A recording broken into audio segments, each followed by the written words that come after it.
All right, everyone, welcome to week 3. I just wanted to start out by saying that everyone did an excellent job with week 2 short answer questions and discussion board discussion.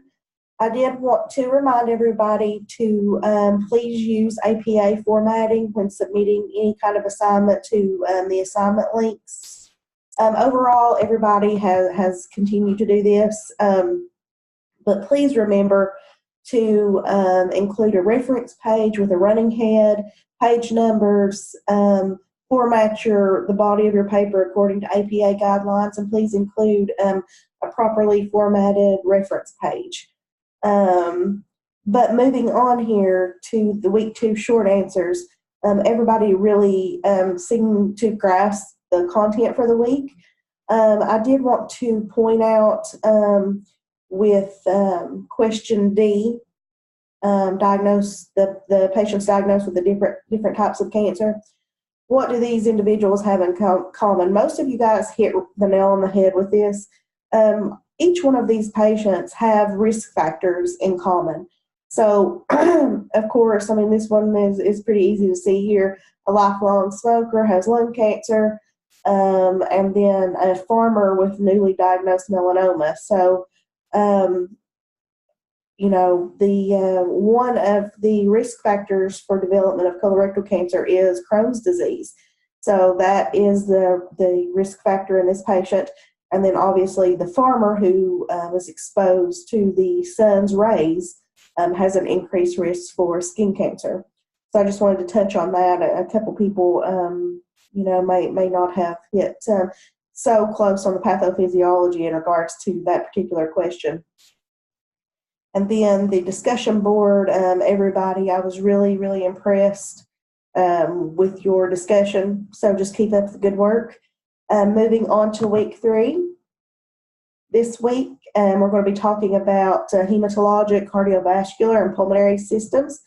As always, I've said it before, this is a very fast-paced course. You'll be reading chapters 28, 29, 30, 32, 33, 35, and 36. Excuse me.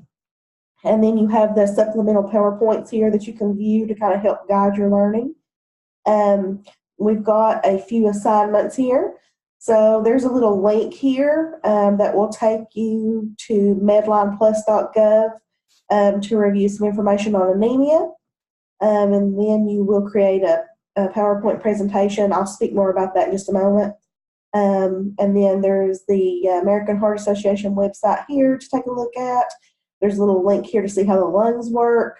Then you'll have case study 1 and then the short answers. So I'm going to hop over here to the syllabus. And we will scroll down till we find week 3. Okay. So with the PowerPoint, it's 16 points possible. It is due by Sunday, 11:59 p.m. That's Eastern Standard Time. So what you want to do is go to Medline Plus and click on anemia, and you're going to pick one of those specific conditions and produce a 5-slide narrated PowerPoint. In the past, I've had students who do not provide narration to their PowerPoint, and that will result in a loss of points. So with the anemias, you can choose iron deficiency anemia, vitamin B12 deficiency anemia, anemia in pregnancy. There's a listing there on Medline Plus to which specific type of anemia that you want to cover.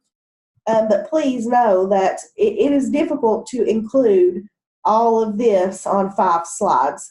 So that is the point of the narration, to just kind of make some little notes on each one of these slides in regards to signs and symptoms, treatment, prevention, screening, and management. And then as you narrate your slides, go into a little bit deeper detail and explain what you mean when you're talking about treatment, prevention, and so on. So please remember narration on your PowerPoint. And then you'll have a case study that's also due by Sunday by 11:59 p.m. Remember, everything's in Eastern Standard Time. 8 points possible on this.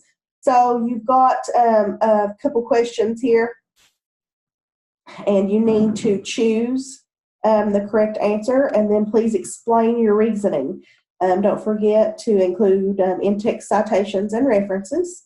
And then lastly, here we have the short answer questions, 8 points possible here, due Sunday by 11:59. We need to look at these 2 questions. You're going to respond from the perspective that you are actually the nurse practitioner involved in the case. So you need to, we're talking about pulmonary embolism here. Excuse me. So we need to identify the risk factors and common clinical findings with pulmonary embolism. And then we're also going to talk about the similarities and differences between emphysema and chronic bronchitis. So there is no discussion board assignment for this week. You'll have the PowerPoint, the case study, and the short answer questions. Everything is due by Sunday at midnight.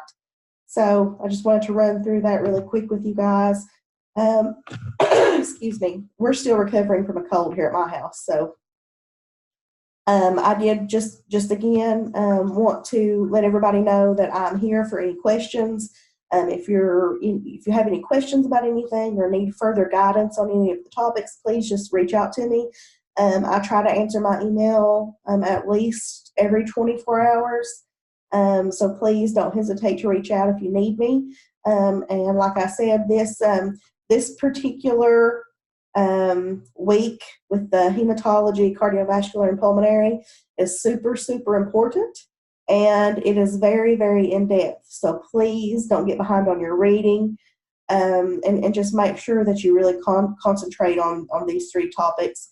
And then I'm probably going to have another short video next week on Sunday, going a little bit more in depth in the different types of anemias and things like that.